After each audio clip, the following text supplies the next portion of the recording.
ওম শান্তি। Good morning. সবাইকে নমস্কার জানাই। আজকে আমাদের অসীম জগতের পিতা, এই ব্রহ্মাণ্ডের মালিক, তিনি আমাদের প্রাত মুরলিতে বলছেন, জ্ঞান ও মেধা দুটোর অন্বেষণ চলছে। আর আমরা জ্ঞানী এবং মেধাবী দুটোর প্রমাণ কিন্তু আমরা দিতে পারি। কিভাবে দেব? তা আমাদের কর্মের মাধ্যমে, গুণের মাধ্যমে দিতে হবে। তাই বাবা বলছেন, তুমি জ্ঞানী আত্মা, তাই তোমাকে খুব সজ্ঞানে কর্ম করতে হবে এবং সঞ্চয় করতে হবে। আমরা সবাই জ্ঞানীও হতে চাই, মেধাবীও হতে চাই। তাহলে জ্ঞান ও মেধা বাড়াতে গেলে কি কি সঞ্চয় আবশ্যক, আজকে আমরা সেই বিষয় নিয়ে আলোচনা করব। বাবা কি নির্দেশ দিচ্ছেন যে কিভাবে বা কি পদ্ধতিতে কোন কোন জিনিসের আমরা সঞ্চয় করতে পারলে আমরা জ্ঞানী এবং মেধাবী হতে পারবো। সঞ্চয় মানে কি? সঞ্চয় মানে হলো মূলত জমানো, সেভিংস যাকে বলি, অ্যাকুমুলেশন, অর্থাৎ যাকে আমরা ভবিষ্যতের জন্য স্টোর করি। যেমন টাকা পয়সা আমরা ব্যাংকে রাখি, লকারে রাখি, তেমনি বাবা বলছেন সময়কে বাঁচাও। আমরা যে পরিমাণে সময়ের অপচয় করি তাতে কি হয় না, আমাদের শক্তির হ্রাস হয়। তাই শক্তিকে বাঁচাও। শারীরিক এবং মানসিক শক্তি প্রয়োজনের অতিরিক্ত ব্যবহার না করা। তেমনি জ্ঞানের সঞ্চয় করো, অভিজ্ঞতার সঞ্চয় করো। কিভাবে করব? প্রতিদিন চিন্তন, মন্থন এবং তাকে ধারণ করার মাধ্যমে। তাই আমরা সংক্ষেপে বলতে পারি, সঞ্চয় হলো কোনো কিছুর বর্তমান ব্যবহার স্থগিত রেখে ভবিষ্যতে ব্যবহারের জন্য জমিয়ে রাখা। আমরা অকারণে অনেক সময় অকারণে চিন্তা করি, কথা বলি, সময় সম্পর্কে আমাদের জ্ঞান থাকে না। সময় হলো সচেতন চিন্তা, সময় হলো আচরণের সংরক্ষণ, যা আমাদের ভবিষ্যতের মানসিক, নৈতিক ও আধ্যাত্মিক শক্তিতে রূপ নেয়। কি কি সঞ্চয় করতে হবে? বাবা বলছেন, সময় সফল করো। যদি তুমি রাজ্য ভাগ্য চাও, তাহলে প্রথমত তোমার জন্য কোন সময়, অর্থাৎ সঙ্গম যুগ। তোমার প্রতিটা শ্বাস সফল করো, অর্থাৎ 21 জন্মের জন্য যদি তুমি স্বাস্থ্যবান থাকতে চাও, তাহলে তোমার শ্বাসকেও সফল করো। অর্থাৎ আমরা যে কারণে আমাদের সময় এবং স্বাস্থ্য দুটোই নষ্ট করি, সেটার কথাও আমাদেরকে আজকে ভাবতে বলেছেন। জ্ঞানের ভাণ্ডার সঞ্চয় করো। বিচক্ষণ নির্বিঘ্ন রাজত্ব করতে হলে তোমাকে জ্ঞানের ভাণ্ডার জমা করতে হবে। শক্তি সঞ্চয় করো। সর্বশক্তি সম্পূর্ণ আত্মা সবসময় কি করে, তার শক্তির লিকেজ সে খুঁজে বেড়ায়, তাই সে শক্তিকে সঞ্চয় করতে জানে।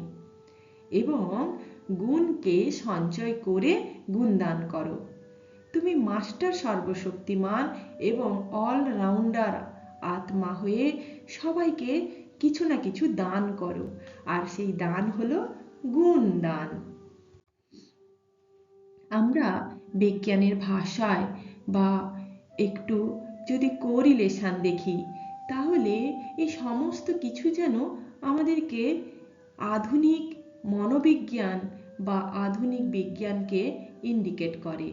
যেমন আমাদেরকে বলা হচ্ছে সেলফ রেগুলেশন করো।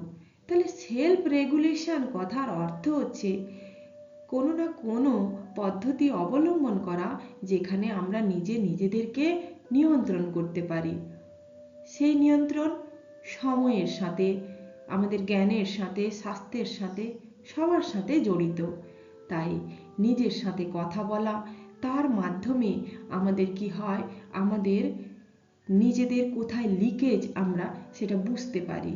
এই জন্য রাজযোগ মেডিটেশন বা ধ্যান অভ্যেস করতে হয়। এরপরে আমরা আমাদের ইমোশনগুলোর রেগুলেশন করব। ইমোশন মানে আমরা আবেগ প্রবণ হই। এতে আমাদের কি হয় না, আমাদের নিজেদের উপরে নিয়ন্ত্রণ থাকে না। আমরা কাঁদছি, রাগছি, ঝগড়া করছি, ফলে আমাদের জ্ঞানেরও অপচয় ঘটে।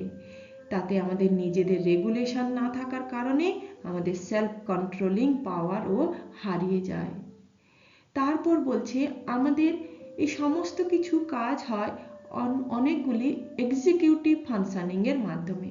যত আমরা কাজের মাধ্যমে থাকি তখনই আমাদের যত জ্ঞান বলুন, সময় বলুন, প্রয়োগ করার সময় আসে। তাই সব কিছুকে নিয়ন্ত্রণ করতে গেলে আমাদেরকে আগে জ্ঞানের সংরক্ষণ করতে হবে এবং তার ব্যবহারিক প্রয়োগ ঘটাতে হবে। সময় সঞ্চয়, টাইম অ্যাকুমুলেশন, এটা আমরা কিভাবে করব? অনেকে বলে আমি শুধু টাইম পাস করছি। তাহলে যে সময় পৃথিবীও পাস করে না, অনবরত তার কর্ম করে চলেছে, আর সেই পৃথিবীর বাসিন্দার হয়ে আমরা সর্বজ্ঞানী বুদ্ধিমান প্রাণী হয়ে সময়কে পাস করছি। এটা কেন করছি? শুধুমাত্র সচেতনতার অভাব। সচেতনভাবে সফল কাজে বিনিয়োগ করতে গেলে 1 সেকেন্ড যেন অসফল না হয়, সেদিকে আমাদেরকে ধ্যান রাখতে হবে। এতে বিজ্ঞান বলে সেলফ রেগুলেশন থিওরি, যেখানে মানুষ যখন নিজের আচরণ, লক্ষ্য ও সময়কে নিয়ন্ত্রণ করতে শেখে তখন তার মধ্যে সেলফ রেগুলেশন বৃদ্ধি পায়। অর্থাৎ সে একজন দায়িত্ববান এবং সচেতন ব্যক্তিতে পরিণত হয়। সময় সঞ্চয় কথার অর্থ লক্ষ্যকে নির্ধারণ করা, অগ্রাধিকার বোঝা, কোন কাজটা আগে দরকার, অপ্রয়োজনীয় কাজকে বর্জন করা। এখন সময় অপচয় মানে আমরা জানি মোবাইলে আমাদের প্রচুর সময় কিন্তু নষ্ট হয়। তাতে মোবাইলে রিল দেখি বা কারোর সাথে কথা বলি। তাই সময়কে সচেতন ব্যবহার করা মানে আমাদের মস্তিষ্কের যে প্রিফ্রন্টাল কর্টেক্স অঞ্চল আছে তাকেও সক্রিয় করা। আর সে যখন সক্রিয় হয় তখন আমাদের সিদ্ধান্ত গ্রহণ, পরিকল্পনার শক্তি অনেক বেশি বৃদ্ধি পায় এবং আমাদের ভেতরে একটা ব্যালেন্সিং, যাকে বলা হয় নিউট্রাল এফিসিয়েন্সি, বৃদ্ধি পায়। সময় কম মনে হয় না, বরং সময় যেন আমার সহযোগী হয়ে ওঠে। তাই আমাদের শাস্ত্রেও অনেক সময় নিয়ে অনেক কথা বলা হয়। বলা হয় সময় ঈশ্বর প্রদত্ত একটি শক্তি।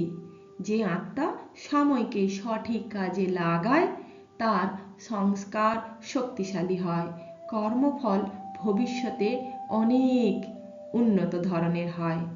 তাই শাস্ত্রের ভাবনায় বলা হয় সময়ই কর্মফল দানকারী, কালো কর্মফলা দাতা। সময় সঞ্চয়ের ফল কি হবে? মুরলিতে বলছেন ভবিষ্যতে তুমি রাজ্য ভাগ্য যদি চাও এখন থেকে তোমার সময়কে সফল করে নাও। আত্মবিশ্বাস, সিদ্ধান্ত নেওয়ার ক্ষমতা, নেতৃত্বের গুণ, জীবনের সব পরিস্থিতিতে নিজেকে স্থির রাখা, তবেই তুমি রাজ্য ভাগ্য পাবে। সময়ের অভাব কখনোই তোমার কাছে মনে হবে না। যাদের মন অগোছালো তারা নিজেকে কখনো গোছাতে পারে না। সে তখন বলে আমার কাছে সময় নেই, ভীষণ কাজের চাপ। তো মনোবিজ্ঞান এটাকে স্বীকার করে না।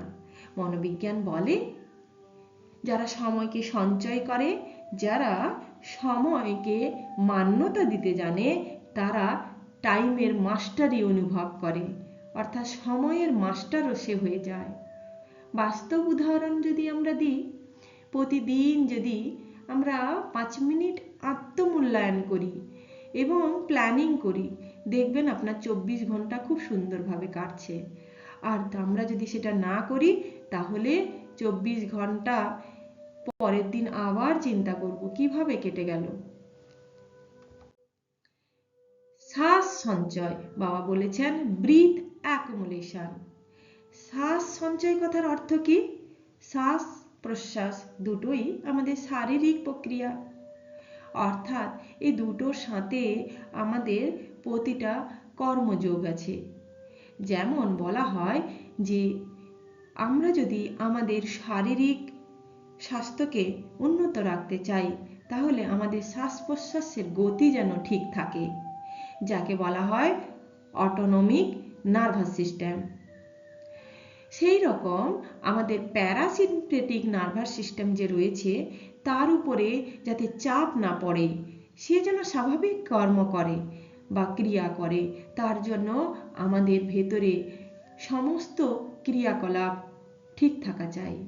দেখবেন অনেক সময় আমরা কোথাও এক জায়গায় বসলে আমাদের পায়ের মধ্যে একটা ঝিনঝিনানি ভাব আসে, অর্থাৎ ওখানে অক্সিজেন পৌঁছায়নি, অর্থাৎ শরীর বলছে যে তুমি হাঁটাচলা করো, তুমি একটু দাঁড়াও।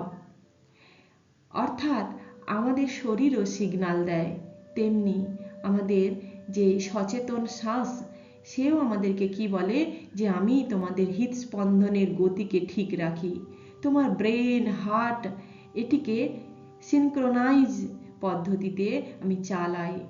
সেই জন্য তো আমাদের আলফা থিটা ওয়েভগুলো আছে, আমরা অনেক ভিডিওতে এটা নিয়ে আলোচনা করেছি। বাবা বলে তোমার শরীর নিরোগী কায়া হবে। এখন যদি এত রোগ থাকে তাহলে ভবিষ্যতে কি করে আমরা নিরোগী কায়া হব? এই কারণে প্রতিদিন একটু করে ব্রিথিং এক্সারসাইজ করা এবং আমাদের অকারণে যাতে আমাদের শক্তির অপচয় না হয় সেটাকেও দেখা। তাই ঈশ্বর বলছেন আমার স্মরণে থেকে তোমার শ্বাসকেও তুমি সফল করো, অর্থাৎ সেবা করো। আমরা সেবার মাধ্যম দিয়ে আমাদের কর্মজীবনকে সক্রিয় রাখি। তাই শাস্ত্রে বলা হয় প্রাণে প্রাণ স্থাপন করে সদা পরমেশ্বরকে স্মরণ করো, প্রাণে প্রাণ স্থাপন করো। শ্বাস প্রশ্বাসকে স্মৃতি ও সেবায় যুক্ত করা মানে কি? শ্বাস নেওয়ার সময় আমি আত্মা এবং শ্বাস ছাড়ার সময় সবার প্রতি শুভকামনা, শান্তি দান করা। নিজের শ্বাস নিজের শক্তি আর নিজের শ্বাস অন্যের জন্য সেবা। এটি হলো breath based mindfulness and compassion practice. আমরা আমাদের মন এবং বুদ্ধি দুটোকে একই লেভেলে চালাতে গেলে আমাদের শরীরকেও দরকার।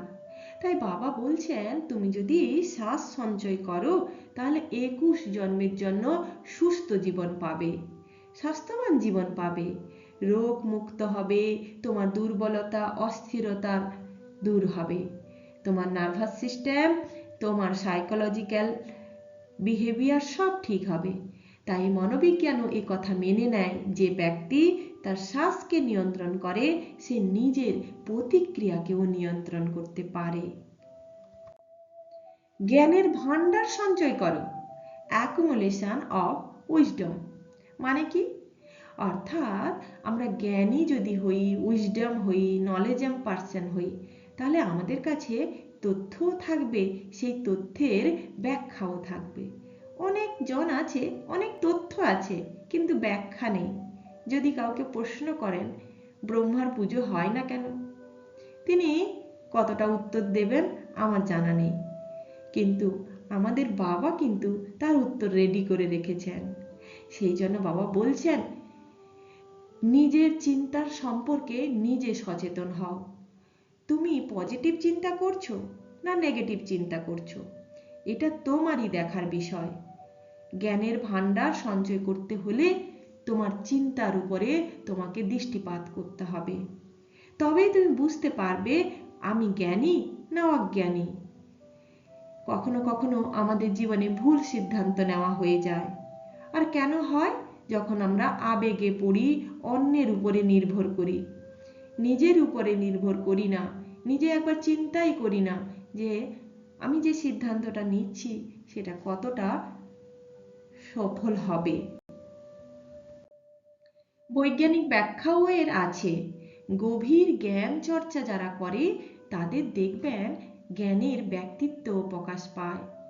তাই বাবা বলছেন, তুমি তথ্য যত মুখস্থ করবে, তাকে যখন ধারণ করবে না, তখন সেটা তোমার কাজে আসবে না। তাই তোমাকে প্রয়োগ ভিত্তিক চিন্তা করতে হবে, যাকে সহজ ভাষায় বাবা বলেন সেবা করা। নতুন নতুন সেবার চিন্তা করো, এতে তোমার মানসিক ভারসাম্য বৃদ্ধি পাবে, স্থির সিদ্ধান্ত নেওয়ার ক্ষমতাও বাড়বে। আর জ্ঞান হলো আত্মার খাদ্য। আমাদের সঠিক খাদ্য সঠিক স্বাস্থ্য দেয়। তাই আচরণ প্রয়োগ না হলে জ্ঞান তখন অজ্ঞানী হয়ে যায়। আচরণের জ্ঞান প্রয়োগ করে তাকে প্রজ্ঞাতে রূপান্তর করা, অর্থাৎ তাকে প্র্যাকটিক্যালে নিয়ে আসা। তাই শাস্ত্রে বলে, যে জ্ঞান কর্মে রূপ নেয় সেটাই প্রজ্ঞা। জ্ঞান কর্মাণি পরিণত ভবতি প্রজ্ঞা। জ্ঞানকে জীবনাচরণে রূপ দেওয়া মানে কি? শুধু জানি নয়, আমি যা জানি সেটাকে আমি প্রয়োগ করি। শুধু আমরা বলি আমি বেঁচে আছি, আমি বাঁচি না, আমি জীবনকে সুন্দর করি। তাই উপদেশ নয়, আমি উদাহরণ মূর্ত হয়ে অপরের কাছে উদাহরণের রূপ নিই। যেরকম রাগ অনেক ক্ষতিকর করে, অনেক ক্ষতিকারক কাজকর্ম আমরা করে ফেলি রাগের বশীভূত হয়ে, তেমনি রাগকে নিয়ন্ত্রণ করলে আমাদের জ্ঞানও অনেক সঞ্চয় হয়।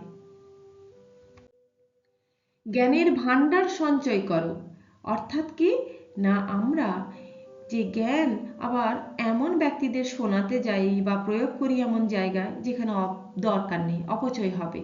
সেই জন্য বাবা বলছেন যে পরিস্থিতি, দীর্ঘমেয়াদী ফল, সিদ্ধান্ত সঠিকভাবে নিয়ে তোমার জ্ঞানকে প্রয়োগ করো।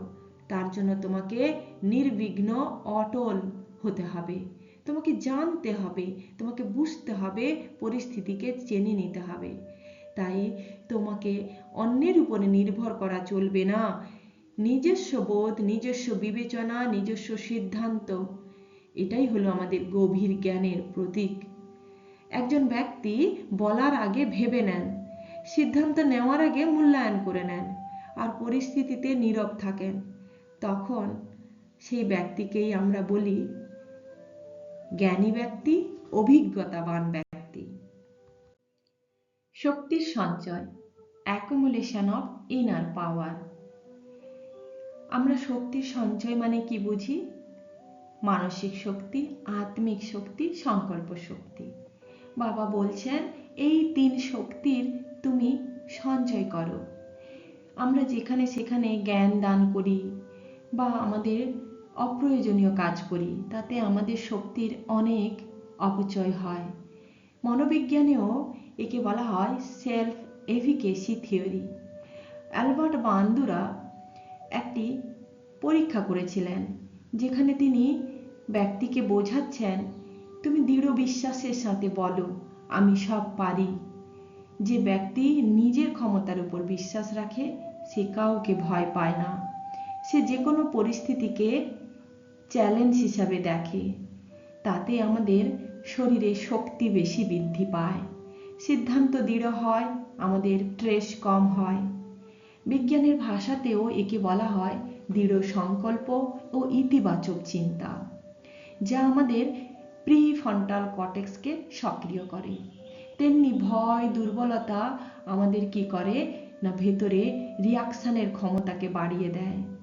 তেমনি ভাবে আধ্যাত্মিক ব্যাখ্যাও এর রয়েছে। আত্মা তার নিজের শক্তিকে চেনে না। আত্মার ভেতরে যে অসীম শক্তির ভান্ডার আছে, সে যখন স্মরণ করতে পারে না, সে তখন কি হয়? দুর্বল হয়। তো বাবা আমাদের সেই জ্ঞানের দ্বারা আমাদেরকে শক্তিকে বাড়াতেও বলছেন এবং সঞ্চয় করতেও বলছেন। তো সেবার মাধ্যমে শক্তি যেমন বৃদ্ধি পায়, তেমনি সেবাকে সঠিক রূপ দিলে শক্তি সঞ্চয় হয়। শক্তি অন্যের কল্যাণে প্রয়োগ মানে কি? বাবা বলছেন তোমার শক্তিকে তুমি অন্যের উপরে কল্যাণের জন্য প্রয়োগ করো, অর্থাৎ তার ভেতরে সাহস জাগানো, তাকে সহানুভূতি দেওয়া, সংকটকালে নিজেকে স্থির রেখে সকল সিদ্ধান্ত গ্রহণ করা। সেই শক্তি যদি সঞ্চয় হয় তাহলে সেই আত্মা হয় সর্বশক্তি সম্পূর্ণ আত্মা। তার আত্মবিশ্বাস, তার মানসিক দৃঢ়তা, সিদ্ধান্তের স্থায়িত্ব এবং তার মধ্যে আত্মিক ধৈর্যতা আসে। কোনো পরিস্থিতিতে সে দুর্বল হয় না, তেমনি যে কোনো বাস্তবের সে মুখোমুখি হতে পারে। সেই জন্য যে ব্যক্তি দেখবেন কোনো সময় অভিযোগ করে না, সব সময় সমাধান খোঁজে, সে নিজেও শান্ত থাকে, পরিবেশকেও শান্ত রাখে। সেই জন্য সেই ব্যক্তিদের সব মানুষেরা পছন্দ করে। বাবা বলছেন গুণের সঞ্চয় করো, ভার্চিউ অ্যাকুমুলেশন। এই ব্যাখ্যাটা একটু অন্য ধরনের। যা বাবা বলেন মুরলিতে যে দুয়া দো দুয়া লো, অর্থাৎ এই দানটা এমন এক দান যেখানে আমরা পুণ্যের খাতা বাড়াতে পারি। গুণ যেমন সঞ্চয় করব তেমনই তো দান দেব। সেই জন্য বাবা বলেন সহনশীলতা, মধুরতা, নম্রতা, ক্ষমা, এই গুণগুলোকে নিজের অস্ত্র বানিয়ে নাও এবং এগুলোই দান করো। আর এই দানই হবে চিরস্থায়ী দান, যা তোমার আবেগকে নিয়ন্ত্রণ করবে, তোমার আত্মসম্মান বাড়াবে, তেমনি সমাজে তুমি সেই রাজ অধিকারী ব্যক্তি হতে পারবে। রাগের বদলে সহনশীলতা, এটা তোমার সম্পর্ককে শক্তিশালী করবে। অহংকারের বদলে নম্রতা, এটা তোমার নেতৃত্বের গুণকে বৃদ্ধি করবে। এর বৈজ্ঞানিক ব্যাখ্যাও আছে। যদি আমরা ক্ষমা এবং নম্র আচরণকে ধারণ করি, তাতে আমাদের যে স্ট্রেস হরমোনগুলো আছে সেই হরমোনের প্রভাব কমে যায়, অক্সিটোসিনের নিয়ন্ত্রণ ক্ষমতা বেড়ে যায়, তাতে আমাদের স্নায়ুতন্ত্র, হৃদস্পন্দন, রোগ প্রতিরোধ ক্ষমতা, শক্তি অনেক উন্নত হয়। আধ্যাত্মিক ব্যাখ্যা যদি জানতে চান তাহলে আত্মা হালকা হয়, সংস্কারের পরিবর্তন হয় এবং কর্মফল শুভ হয়। তাই ক্ষমাই হলো বীরের অলংকার।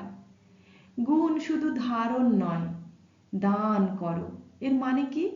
অর্থাৎ অন্যের প্রতি যে দুর্বল তাকে শাসন নয়, তার পাশে সহযোগিতা দেওয়া, যে দৃঢ় তাকে মধুরতা দেওয়া, যে এতটাই চঞ্চল বা যার মধ্যে ক্ষমতাই নেই তাকে নম্রতা দেওয়া, ক্ষমা করা, তা এগুলি আমাদেরকে প্রতিশোধ নেওয়ার বদলে আমাদের মধ্যে অসীম ক্ষমতা বৃদ্ধি করে। তাই বাবা বলছেন গুণ দান করো। গুণের সঞ্চয় করলে তুমি হবে সর্বগুণ সম্পূর্ণ আত্মা। আর মানুষ তোমাকে চিনবে, তোমাকে সম্মান করবে। শেষ জন্মে তোমার মহিমা অটল থাকবে। অর্থাৎ গুণের প্রভাবেই তুমি স্থায়ী চিরগুণী আত্মা হবে। এর ফলে মানুষ তোমাকে দেখে শিখবে, সেও ভালো ব্যবহার করবে। তাই গুণ সঞ্চয় হলো সহনশীলতা, মধুরতা, নম্রতার মাধ্যম দিয়ে আমাদের আবেগকে নিয়ন্ত্রণ করা এবং ব্যক্তিক, মানসিক, সামাজিক সুস্থতাকে নিশ্চিত করা। গুণদানের মাধ্যমে আত্মা সর্বগুণ সম্পূর্ণ হয়ে তার মহিমাকেও সে অপরের কাছে এবং বিশ্বের কাছে ছড়িয়ে দেয়। নববর্ষের মূল সংকল্প কি হবে? বাবা বলেছেন পরিবর্তন শক্তির বরদানের নেগেটিভকে পজিটিভে বদলে সংকল্প শ্বাস সময়কে সফল করে সফলতা মূর্ত হও। আমরা যদি নিজেকে সফল রূপে দেখতে চাই তাহলে আমাদের প্রতিটা সময়, প্রতিটা শ্বাস এবং সংকল্প যেন পবিত্র হয়। আমরাই বিশ্ব পরিবর্তক আত্মা, আমাদেরকেই সব নেগেটিভকে পজিটিভে বদলাতে হবে। তাই সফল হন, সফলতা মূর্ত হয়ে উঠুন। ওম শান্তি।